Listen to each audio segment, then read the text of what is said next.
Album की दुनिया में एक ऐसा गाना जो आज फेसबुक हो, इंस्टाग्राम हो, यूट्यूब हो, जो हर जगह पे तबाही मचा के रखा है। जिस गाने का नाम है चांद के पार ले जाइबा का।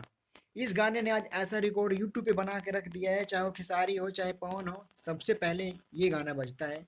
और इस गाने ने आज, इस गाने की बात करें तो इस गाने, जिस कंपनी से इस गाने को रिलीज किया गया, एस एस फिल्म मोतिहारी, इस गाने के, इस कंपनी के जो मालिक है सौरभ ऐश्वर्या ने बहुत ही अच्छी बात कही और बधाई दी है इस गाने के सिंगर विकी राज को। और इस ये गाना आज 10 मिलियन क्रॉस करके 14 मिलियन पूरा हो गया है। बहुत बहुत बधाई। और ऐसे गाने, जो एल्बम गाने हैं, जो सिंगर जो अपने मेहनत के दम पे अपने पैसे लगा कर ऐसे ऐसे गाने को लाते हैं और गाने को हिट करने की काबिलियत रखते हैं, तो प्लीज़ आप लोग इस गाने को जरूर देखें।